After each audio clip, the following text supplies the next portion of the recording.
Bapak kan meninggal usia Mas Ipin 17 tahun. 40 Artinya tahun. pada 40 tahun, masih 40 muda tahun. sekali ya. Pada waktu itu artinya Mas Ipin waktu SMA kalau nggak salah ya. Ya, semester pertama. Semester pertama. Artinya kehidupan pasti akan berubah pada waktu itu. Mungkin itu juga yang menempa Mas Ipin untuk mengambil tanggung jawab, entah itu mungkin tanggung jawab usaha mungkin meneruskan atau keluarga. Ya memang, tapi saya percaya selalu bahwa rencana Tuhan itu paling baik. Meskipun saya merasa ini sebuah jebakan Tuhan sebenarnya. Jebakan Tuhan. Ya, jadi kita dijebak untuk dipaksa untuk mungkin jadi lebih dewasa karena waktu itu Bapak sudah membawahi ratusan orang begitu, dan ketika beliau meninggal ini kan sebuah hal yang sulit. Katakanlah Bapak mulai tahun 88 merintis jadi tukang beca, dan saya merasakan beliau di titik sukses itu ketika tahun-tahun masih 2004-2005 lah. Artinya pas waktu bawa beca Mas Ipin pernah lihat. Saya sempat beberapa kali waktu TK itu masih keingetan diantar naik beca. Ya, dan kalau ibu dulu ke pasar untuk kadang-kadang jual-jualan apa gitu, ya kita naik beca gitu. Jadi di pasar Wonokromo di Surabaya sana. Tapi itu nggak berlangsung lama. Bapak setelah itu langsung jadi marketing barang-barang produk-produk rumah tangga sampai akhirnya punya perusahaan sendiri yang bergerak di bidang direct selling alat-alat rumah tangga gitu. Nah, kembali ketika Bapak meninggal ya memang sulit gitu. Orang taunya Bapak yang merintis semua ini gitu. Ibu nggak ikut-ikutan, apalagi anak-anaknya. Dan Bapak aja pontang-panting kayak gitu puluhan tahun gitu. Apakah anaknya bisa gitu?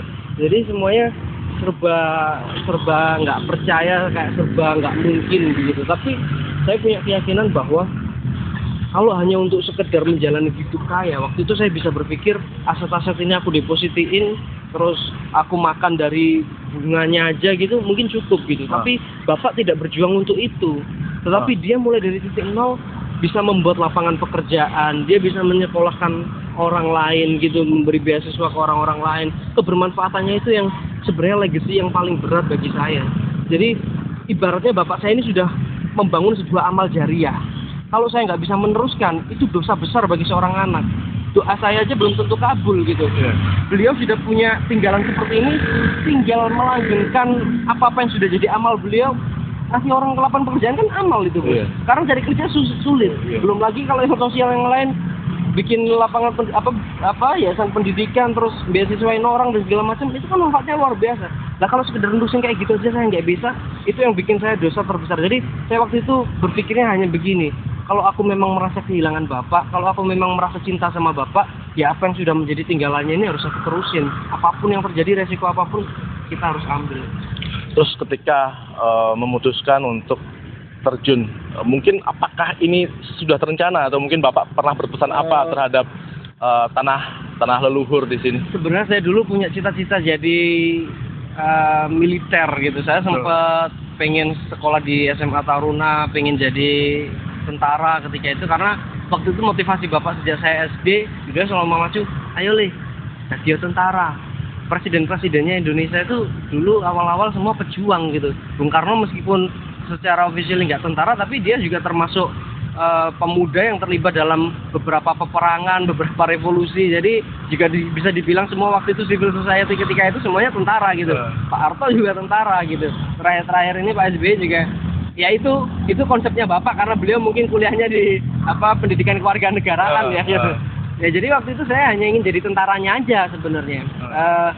Dan nggak tahu kenapa panggilan itu, inspirasi Bapak itu seakan melengkapi saya. Saya itu gini, duduk di meja perusahaan itu tidak membuat saya bahagia. Artinya begini, meskipun secara ekonomi saya mungkin cukup, keluarga mungkin cukup, tetapi ketika ada hal-hal yang tidak bisa kita lakukan, kita kan punya keterbatasan. Contoh gini, ada orang ngelamar pekerjaan, begitu kita tahu di situ sudah full dan yang lamar itu katakanlah saudara dan segala macam, dia kebingungan cari kerja, di situ sakit banget rasanya hati itu.